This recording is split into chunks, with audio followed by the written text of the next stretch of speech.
একটা চরিত্র যে শুধু একটি সিরিয়ালের নায়ক হয়ে থাকেনি, হয়ে উঠেছিল হাজারো দর্শকের পরিবারের একজন সদস্য। হ্যাঁ, আমি বলছি মিঠাই ধারাবাহিকের সিদ্ধার্থ মোদকের কথা। কিন্তু জানেন কি পর্দার এই সিদ্ধার্থের আসল নাম কি? কিভাবে শুরু হয়েছিল তার অভিনয় জীবন, আর কিভাবে তিনি বাংলা টেলিভিশনের অন্যতম জনপ্রিয় অভিনেতা হয়ে উঠলেন? চলুন আজ জানি অদ্রিত রায়ের জীবনের সেই অজানা গল্প। অদ্রিত রায় জন্মগ্রহণ করেন 25শে মে 1992 সালে কলকাতায়।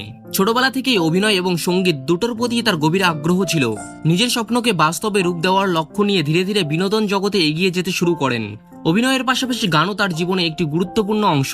তাই শুরু থেকে তিনি নিজেকে শুধু একজন অভিনেতা হিসেবে নয়, একজন পারফর্মার হিসেবেও গড়ে তুলতে চেয়েছিলেন। টেলিভিশনে আসার আগে অদ্রিত রায় বাংলা চলচ্চিত্রে অভিনয় করেন। সেই অভিজ্ঞতা তার অভিনয়কে আরও সমৃদ্ধ করে। যখন তিনি জি বাংলার জনপ্রিয় ধারাবাহিক মিঠাইয়ে সিদ্ধার্থ মোদক চরিত্রে অভিনয় করার সুযোগ পান, সিদ্ধার্থ চরিত্রটি ছিল শান্ত, সংযত এবং দায়িত্বশীল। আর অদ্রিত রায় তার স্বাভাবিক অভিনয়ের মাধ্যমে চরিত্রটিকে এমনভাবে ফুটিয়ে তোলেন যা খুব দ্রুত দর্শকদের মন জয় করে। ধীরে ধীরে মিঠাই শুধু একটি জনপ্রিয় সিরিয়ালই নয়, বাংলার অসংখ্য পরিবারের প্রতিদিনের বিনোদনের অংশ হয়ে ওঠে। মিঠাইয়ের সাফল্যের পর অদ্রিত রায়ের জনপ্রিয়তা আরও বেড়ে যায়। সোশ্যাল মিডিয়ায় তৈরি হয় অসংখ্য ফ্যান পেজ, আর দর্শকদের ভালোবাসা তাকে পৌঁছে দেয় নতুন এক উচ্চতায়। তবে শুধু অভিনয়ই নয়, গানেও তার সমান আগ্রহ রয়েছে। বিভিন্ন সময়ে তিনি নিজের সঙ্গীত চর্চার দিকটিও দর্শকদের সামনে তুলে ধরেছেন।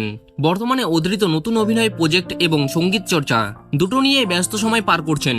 তার ফ্যানরা এখন অপেক্ষা করছেন তাকে আবার নতুন কোনো শক্তিশালী চরিত্রে দেখার জন্য। অদ্রিত রায়ের যাত্রা আমাদের শেখায়, নিজের কাজের প্রতি নিষ্ঠা আর ধারাবাহিক পরিশ্রম একজন শিল্পীকে মানুষের হৃদয়ে স্থায়ী জায়গা করে দিতে পারে। সিদ্ধার্থ চরিত্রটি হয়তো একদিন শেষ হয়েছে, কিন্তু সেই চরিত্রের প্রতি দর্শকদের ভালোবাসা আজও একই রকম রয়েছে।